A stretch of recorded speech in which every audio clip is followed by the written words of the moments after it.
Welcome, everyone. I'm Kimberly Boscheman, and this is the Intentionally Intuitive podcast. In this episode, we're going to take a look at the new moon that's coming up on February 9th, 2024.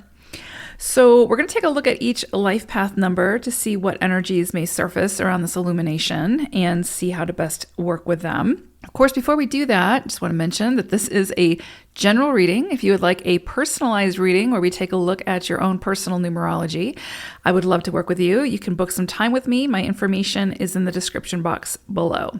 All right, let's get into it.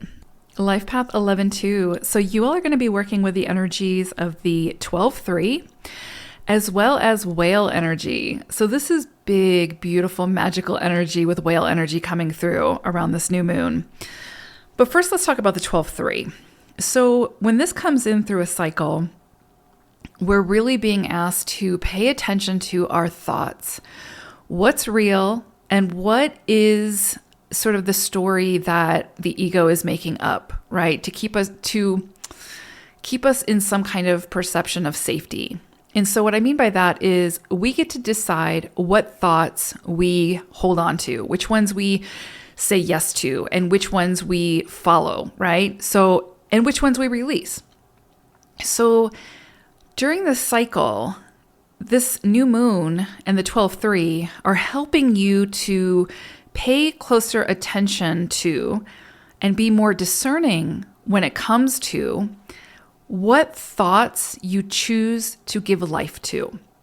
So in other words, if you are constantly thinking, I'm not good enough, I'm not worthy, I'm blah, blah, blah, whatever, right? Self-defeating thoughts. Or, this person thinks this person thinks that, blah, blah, blah.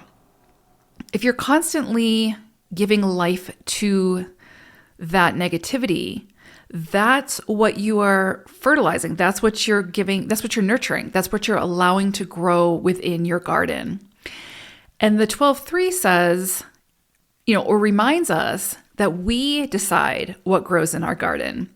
So when it comes to your thoughts, pay really close attention to what you keep saying to yourself, to what you believe about the world through your thoughts, and which thoughts you choose to give life to, because we get to decide that.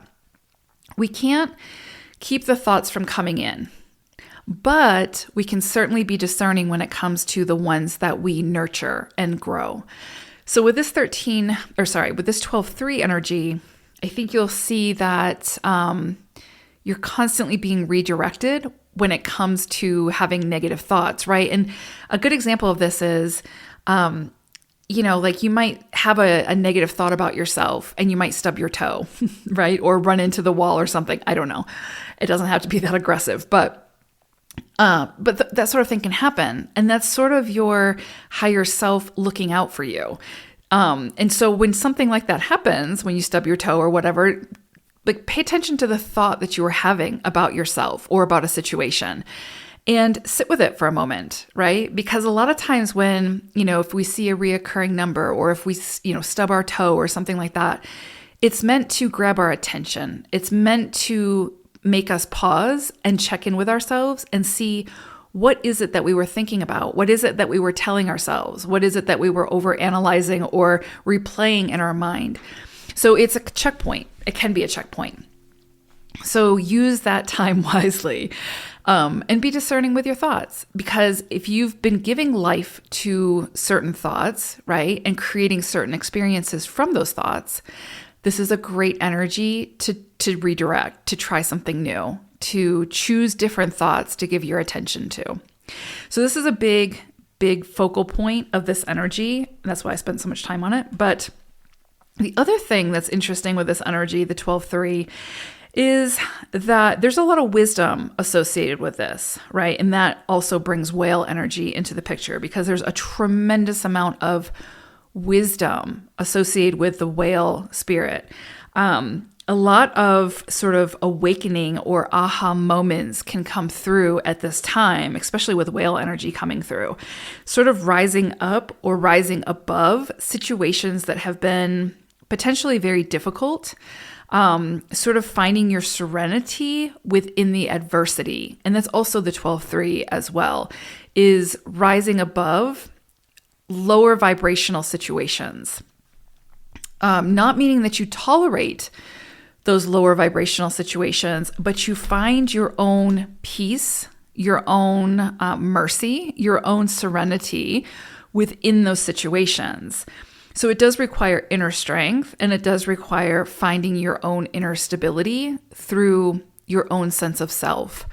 So this is big energy. Now it's a shorter cycle, it's a new moon, but really what this new moon is saying is, let's find a new way of doing this. Let's find a new way of, again, the thoughts that we choose to cling to, the thoughts that we choose to give life to, where it is that we continue to fall into the adversity as opposed to rising above it and finding our serenity, etc., etc. So you could find that even though it's a shorter cycle, it may be an intense shorter cycle where it's really trying to show you in a condensed space sort of how you are capable of doing all this.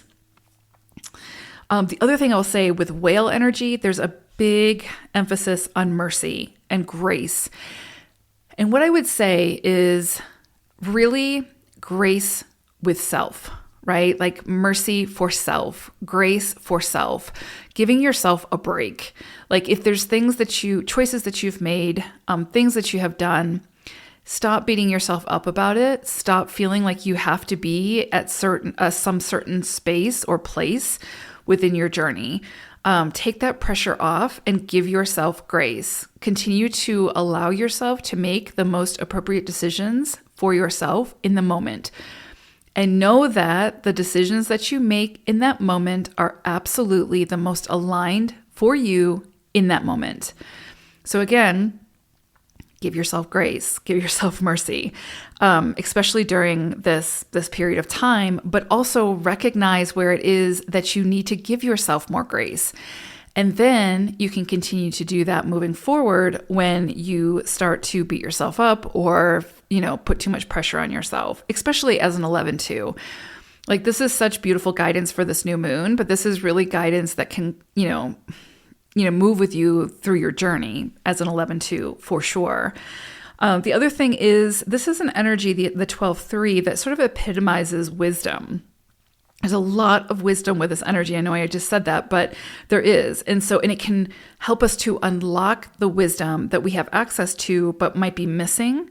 And so you might also find that, because a lot of times other people see the wisdom within us or see the beauty within us or et cetera, before we see it within ourselves. And so you may find during this period that other people are coming to you now for peace, for guidance, for sort of needing your faith in life and in themselves, right? So again, there's this energy with the 3 that's not only very wise, but also brings about optimism, idealism, and is not cynical. And so you may find that people are coming to you now for that optimism. And if you're falling into a cynical space, this, people coming to you and you helping people through their situation can actually pull you out of that, back into a space of optimism and idealism.